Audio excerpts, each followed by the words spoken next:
겸손과 기도. 찬미 예수님. 그때 11 제자는 갈릴레아로 떠나 예수님께서 분부하신 산으로 갔다. 그들은 예수님을 뵙고 엎드려 경배하였다. 그러나 더러는 의심하였다. 예수님께서 그들에게 다가가 이르셨다. 나는 하늘과 땅의 모든 권한을 받았다. 그러므로 너희는 가서 모든 민족들을 제자로 삼아 아버지와 아들과 성령의 이름으로 세례를 주고 내가 너희에게 명령한 모든 것을 가르쳐 지키게 하여라. 보라, 내가 세상 끝날까지 언제나 너희와 함께 있겠다. 주님의 말씀입니다.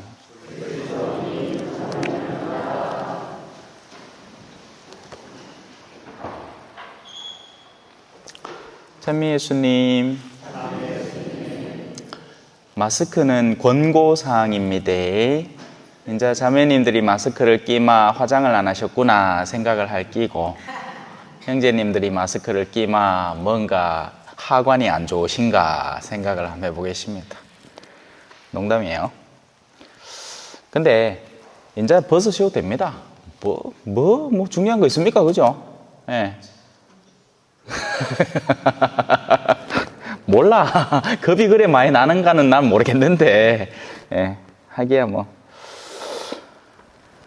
자, 어느샌가 마스크가 익숙해져 버렸죠. 하도 끼다 보니, 그죠? 우리 삶이란 그렇습니다. 예전에는 생각도 안 하던 성당을 가는데 마스크를 왜 껴? 하던 것이 오랜 시간이 지나고 나면 마치 그걸 이제 안 하면 안 되는 듯한 습관으로 정착돼 버리죠. 자, 오늘 여러분들과 함께 나눌 주제는 예수님이 떠나다라는 주제입니다. 우리가 밥을 먹을 때는 두 가지 방식이 있습니다. 하나는 정해진 시간을 두고 땡 하면 먹는 겁니다. 아침 8시 땡, 점심 12시 땡, 저녁 6시 땡, 뭐 이런 식으로 먹는 거죠. 다른 하나는 내가 배가 고파 오면 먹는 겁니다. 흔히 이제 배꼽시계라고 표현을 하죠. 사실은 후자가 더 맞겠죠. 사람이 원래는 시장을 느껴야 먹어야 하는 겁니다. 그리고 그렇게 우리가 시장을 올바르게만 느끼면 마치 동물들이 뭐 어디 시계 보고 밥 먹습니까? 12시다! 하고는 막 가요? 아니잖아. 쥐 배고프면 찾아 먹고 배부르면 앉아 쉽니다. 그죠? 원래 인간도 옛날에 그랬어요. 사냥 열심히 해가 한 마리 잡아갖고 막 그거 한 이틀 물고 대마 묶고는 쉬는 겁니다. 그때부터는 일 안 하고. 근데 우리는 안 그렇죠. 왜? 인간은 이제 탐욕이라는 게 생기잖아요. 이미 먹었는데도 왜 유튜브로 먹방이라고 하죠. 누가 먹는 거 보면 괜히 시장이 땡기갖고 어쩌녁에는 맨키로 배부른데 저 통닭집 갖고 치킨 먹고 앉았다. 그게 나야. 둠바 뚜비두바. 내가 그랬지. 자, 인간이 추구하는 시간은 전자에 가깝습니다. 우리는 시간을 딱딱딱딱 정해놓고 계산을 때리고 뭐 이렇게 생활합니다. 하지만 하느님께서 추구하는 시간, 하느님께서 마련하시고 살아가시는 시간은 후자에 가깝습니다. 자, 먼저 우리는 정해진 시간이 딱 정해져 있죠. 우리의 생은 탄생과 죽음이라는 것으로 딱 점철되어 있습니다. 그 누구도 이걸 벗어나지 못해요. 아예 태어나지 못한다면 모를까, 그죠? 누구든지 탄생과 죽음을 겪습니다. 심지어 어떤 사람은 탄생과 동시에 엄마 뱃속에서 죽음을 겪죠. 낙태라고 하죠. 여러분, 사후피임약이라는 말 따위는 없습니다. 낙태약이에요. 자, 자꾸 옆길로 세면 안 되니까 돌아옵시다. 그래서 우리는 그 정해진 시간 안에 우리가 계획한 모든 것을 완료하고 싶어하고 끝내고 싶어합니다. 그럼 길어봐야 몇 년이에요? 길어봐야 120년입니다. 암만 길어봐야. 그러다 보니 어떤 일이 벌어질까요? 다 익지도 않은 열매를 따려고 하고 준비도 되지 않았는데 마무리를 지으려고 하는 경우가 생깁니다. 우리가 흔히 하는 소리가 이런 오류에서 비롯합니다. 어떤 얘기일까요? 나는 언제까지 살 것이다. 그 말을 이제 이렇게는 얘기를 잘 안 하지. 나는 언제까지 이거 얘기는 솔직히 하기 힘듭니다. 그럼 다른 얘기는 뭐 이걸 다른 말로 바꾸면 아직 안 죽는다 이 말입니다. 그죠? 예. 나는 아직 죽을 때 안 됐다. 재밌는 일이 얼마 전에 있었는데요. 지난주 목요일이었죠. 예. 지난주 목요일이었습니다. 그죠? 장례 미사를 하나 했잖아요. 그래서 그 연배하고 비슷하신 어르신을 제가 모시고 당신 댁으로 가서 이제 커피 한잔 하는데 막 가면서는 그런 얘기를 했어요. 아이고, 내하고 나이가 비슷한 사람이 그 아들내미하고 우리 아들내미하고 같이 막 경북대 시험 준비하는 거 같이 기다리고 막 그랬는데 가있게 내 마음이 그렇다 하면서도 제가 이제 농담처럼 아이고, 뭐 우리 어르신도 이제 마무리 준비하셔야죠. 제 장례 전문 신부입니다. 볼리비아에서 장례 진짜 많이 들어갔고 장례 잘 드립니다.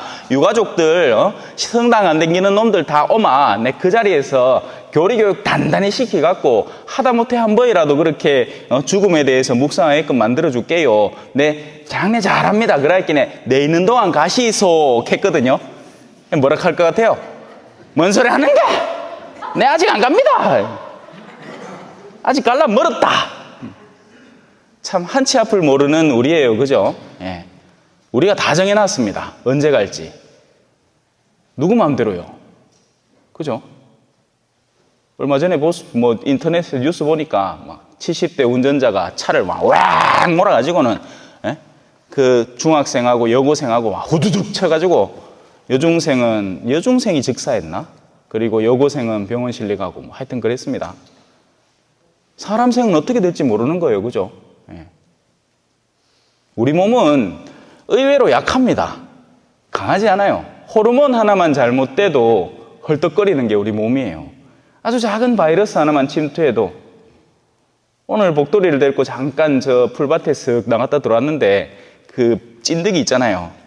그거 보는 순간 섬뜩했습니다. 그 옷에 왜 그 있잖아. 유행성 출혈열이라는 것도 있고 또 뭐 무슨 혈소판 무슨 증 해가지고 뭐 하여튼 어려운 이름 갖고 있는 거 있어요. 조심해야 됩니다. 요새. 예. 그거는 약도 없대. 예방약도 없고 치료약도 없대요. 자, 나는 이런 계획을 가지고 있다. 언제까지는 이렇게 하고 그렇게 한 다음에 집을 뭐 사고 그 다음에 이렇게 하고 뭐 내 자식들은 언젠가 해가지고 크고 나면 시집 보내고 장가 보내고 뭐 계획을 막 단단히 잡습니다. 사업 계획도 잡고 뭐도 잡고 뭐. 근데 심지어 그마저도 안 되죠. 그죠? 투자할 끼라고 주식 득 샀디마 이건 아주 우량 주식이라고 잘 오르고 있다고 했디마 이제 거의 작전 주식이었는 게 뚝 떨어져가 온갖 주식 개미들이 패가 망신하고 앉았습니다. 예.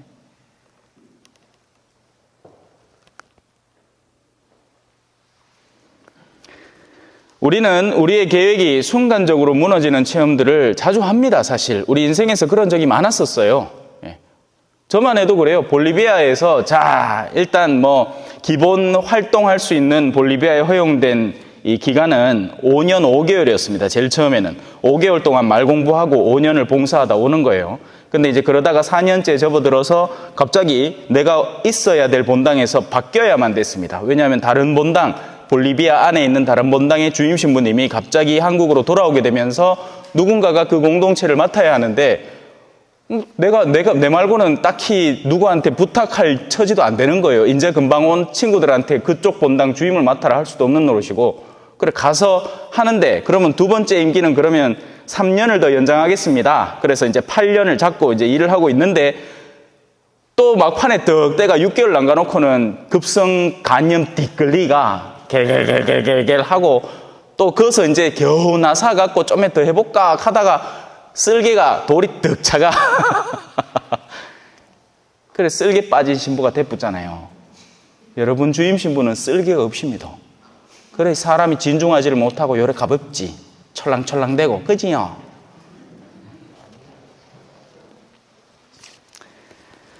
우리의 계획이 제대로 수행되지 않습니다. 하느님께서 허락하시는 만큼일 뿐이에요.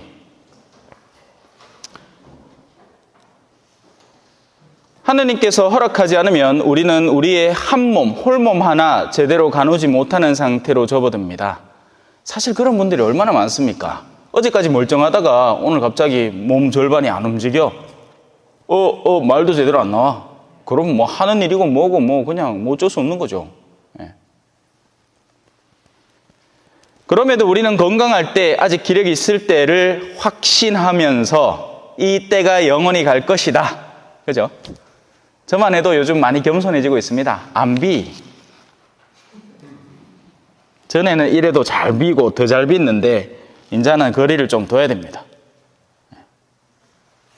몸도 그렇죠. 20대 때 막 군대 금방 갔다 와서 막 포병 막 155mm 막 징받고 막 이러가 막 진짜 역삼각형 그 몸에 뭐라도 할 것 같았는데 이제는 뭐라도 못 할 것 같아. 여러분들이 하는 참여받은 일도 못 할 것 같아요. 저는 자신 없습니다. 그거 왜 하겠노? D가.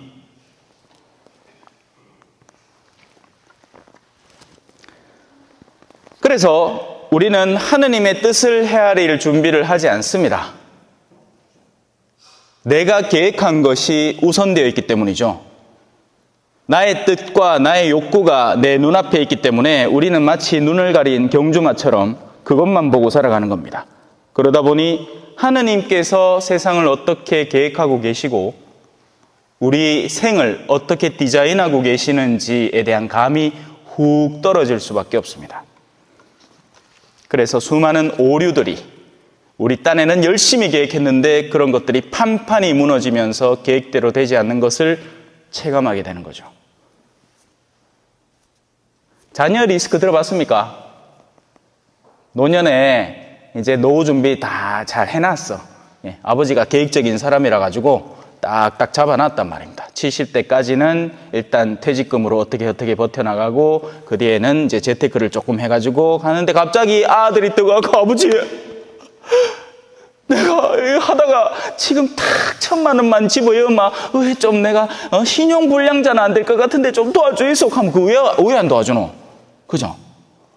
그래갖고 함 주기 시작하면 이거는 막 밑 빠진 독에 물 붓는 꼴이라 줄줄줄줄줄줄 새 나가기 시작하는 거예요. 그럼 나중에 진짜 궁핍해지는 겁니다.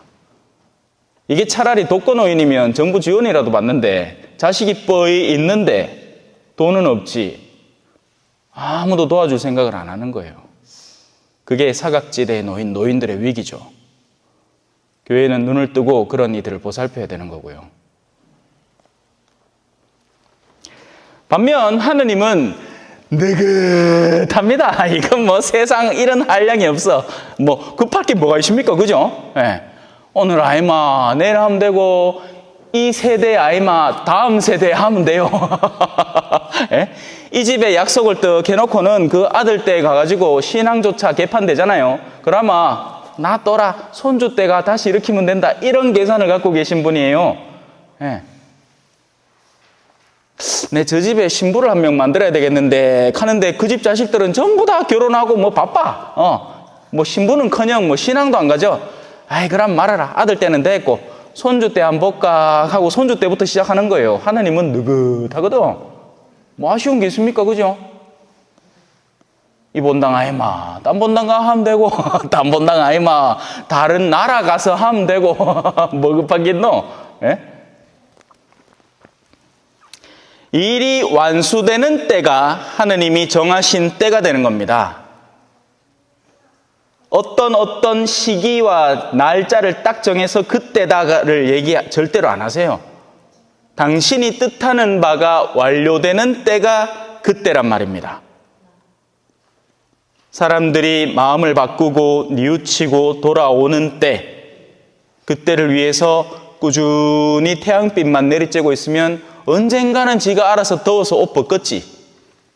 그때가 이루어지는 때예요. 하지만 그때가 오늘이 될지 내일이 될지 지금 당장이 될지 한 달 후가 될지 아무도 모르는 겁니다. 오직 당신만이 아시는 거죠. 그래서 하느님은 느긋하세요.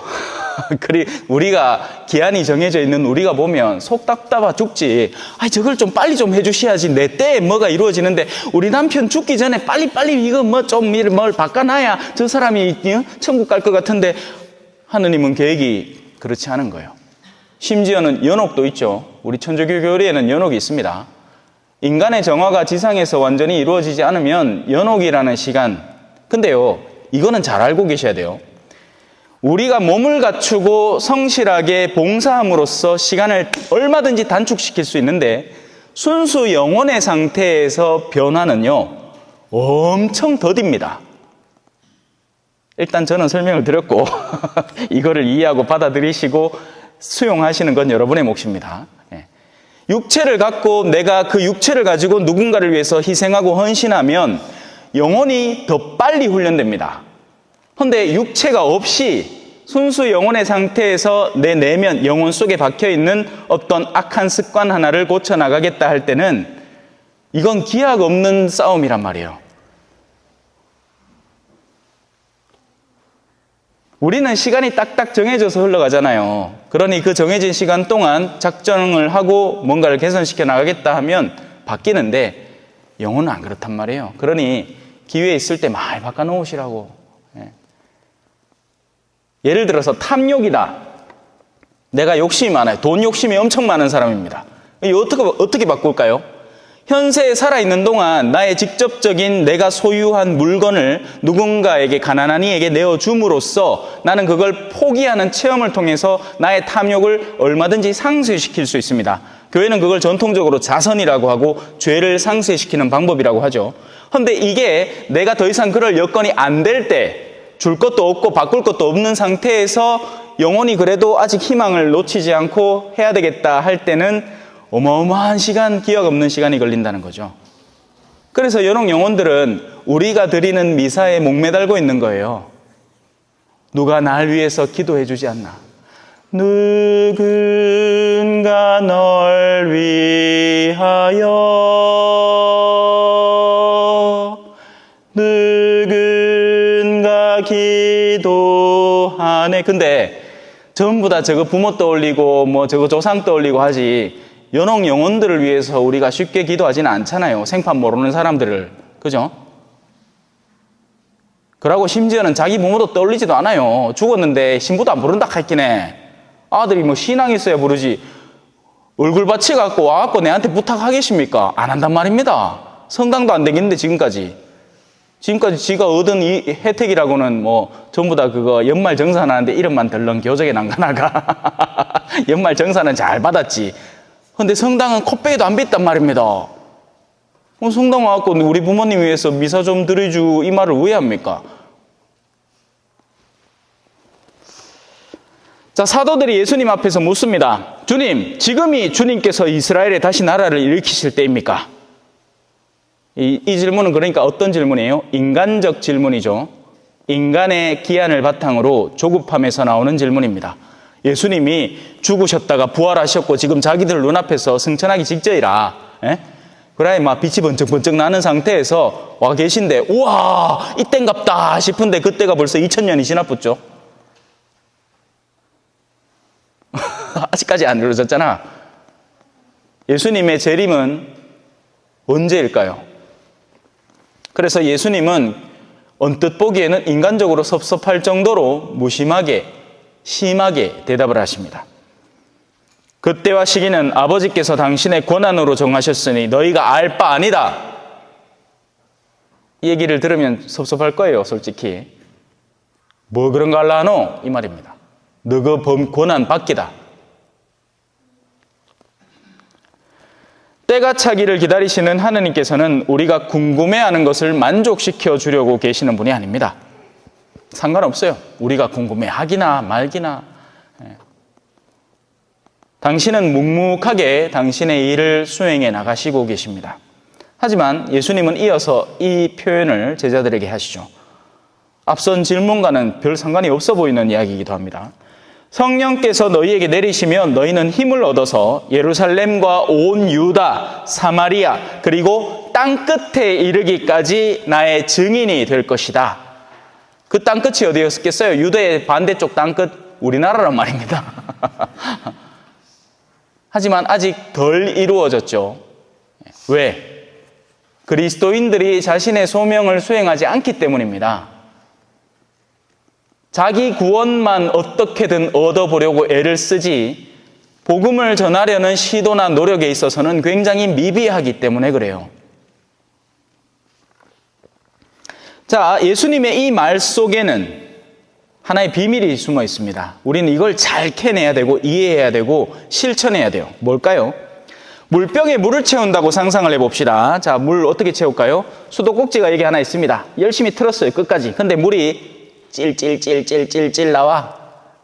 일단 뭐 어떻게 그죠? 물 나오는 데는 그거밖에 없는데 급한 대로 거기다가 병을 갖다 댔습니다. 하지만 나에게는 물잔이 하나 있습니다. 샘이 조금 떨어져 있지만 이 수도꼭지에서 지금 물 나오는 속도보다는 내가 거기를 갔다가 와서 물을 채워 넣는 속도가 훨씬 더 빠를 것 같아요. 그래서 나는 그 잔을 들고 샘으로 가서 물을 퍼와서 찔찔찔찔 차오르고 있는 그 병에 주르륵 붓습니다. 그 순간 3분의 1이 훅 차올라요. 뭘 설명하는 걸까요? 이 수도꼭지에만 갖다 댄 물병이 차오르는 시간은 한참 걸리지만 우리의 정성과 노력으로 그 때를 앞당길 수 있다는 것입니다. 그 대표적인 예가 성모님이죠. 가나의 혼인잔치에서 예수님 뭐라고 합니까? 여인아, 아직 때가 이르지 않았다. 헌데 예수님은 그날로부터 첫 번째 기적을 하고 당신의 공생활을 시작합니다. 왜요? 성모님이 그 때를 앞당겨 버린 거예요. 당신의 믿음으로. 하느님께는 불가능이 없기 때문에.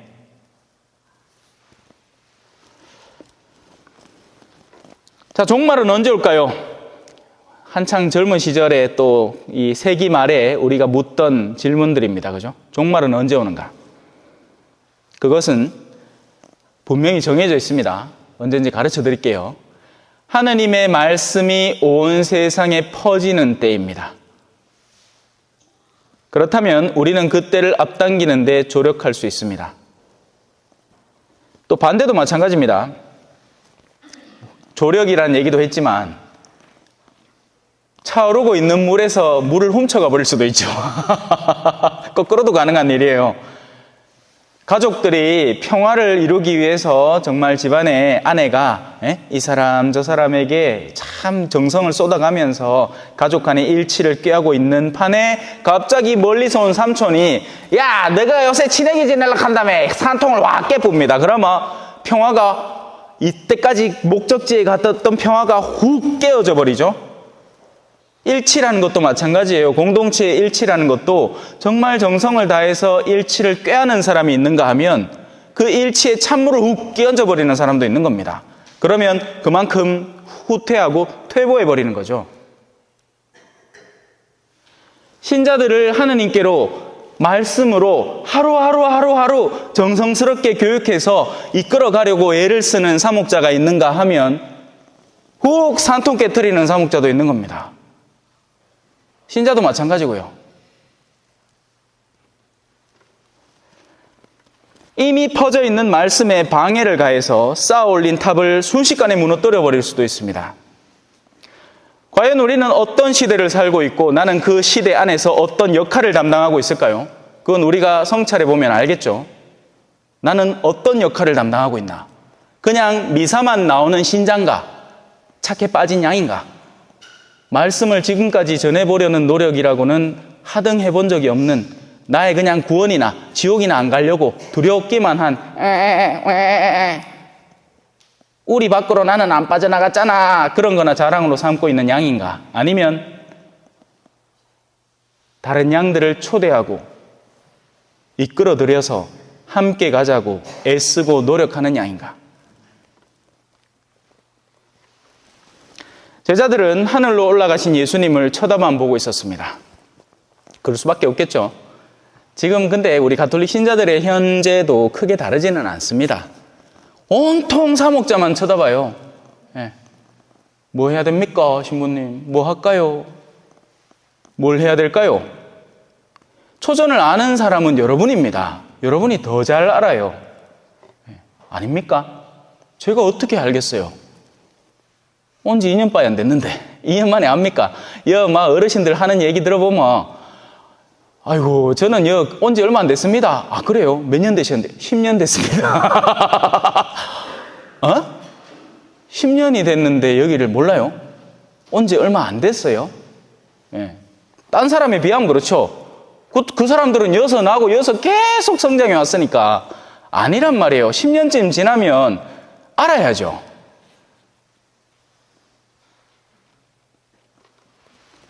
자, 제자들의 지금 반응은 자연스러운 겁니다. 지금까지 자기를 막 이끌어오던, 특히나 예수님은 얼마나 섬세했으며 얼마나 적극적이었고 얼마나 주도 면밀했으며 용감했겠습니까? 가장 완전한 인간이신 분이니까 스승으로서 가장 최고의 스승이었을 겁니다. 근데 그런 분을 삽시간에 잃어버리게 될 판이니, 잃어버렸으니, 그분이 하늘로 올라갔으니 제자들의 가슴은 황망할 겁니다. 이제부터 우리가 뭘 해야 되지? 그래서 하늘만 쳐다보고 있는 겁니다. 근데 사실 이때야말로 일을 본격적으로 시작할 때입니다. 원래 자녀들이 그렇잖아요. 지금 저 쪼맨한 애들이 뭘 알겠습니까? 그죠? 그러니까 네 부모님만 쳐다보고 오늘은 뭐 먹어요? 엄마, 아빠 우리 오늘 어디 놀러 가요? 하는 겁니다. 그러다가 이제 자기들이 어른이 되죠. 그럼 그때부터 스스로 결정하고 오히려 자기들이 자기보다 어린 세대들을 돌보아야 됩니다. 옛날에는 이게 자연스러웠잖아요. 20대 초반에 결혼해가 일찌감치 책임을 어깨에 지고 자식들한테 뭐 좋은 거 해주려고 애를 쓰다 보니 뭐가 돼요? 자동으로 어른이 되었단 말입니다. 지금은 어떻습니까? 나 30 띵 묶고는 집구석에 득 박히가 컴퓨터 게임 한다고 롤 한다고 리그 오브 레전드 그거 한다고 마우스나 디디디디디디디 두드리고 앉았다. 뭐 하자는 짓이에요? 누가 그렇게 만들었어요? 기회 자체가 제공되지 않는 겁니다. 그러니 나이 든 아이들이 막 양상되는 거예요. 아주 작은 시련도 못 견뎌하는 온실 속의 화초들로 그냥 자라버린 거죠.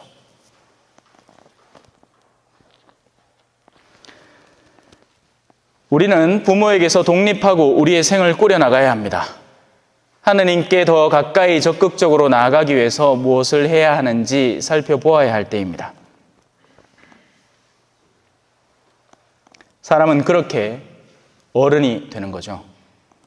신앙에서도 마찬가지입니다. 그래서 예수님은 일부러 승천하신 거예요. 승천이라는 사건을 우리는 기념하지만 딱 깨놓고 얘기해서 나를 지금까지 이끌어주던 사람을 상실하는 것이기 때문에 제자들의 마음에는 기쁨과는 사실은 거리가 먼 체험인 겁니다.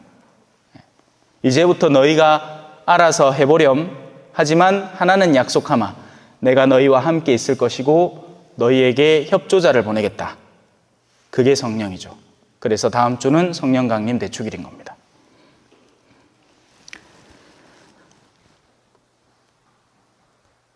이제 우리는 툴툴 털고 일어나야 할 때입니다.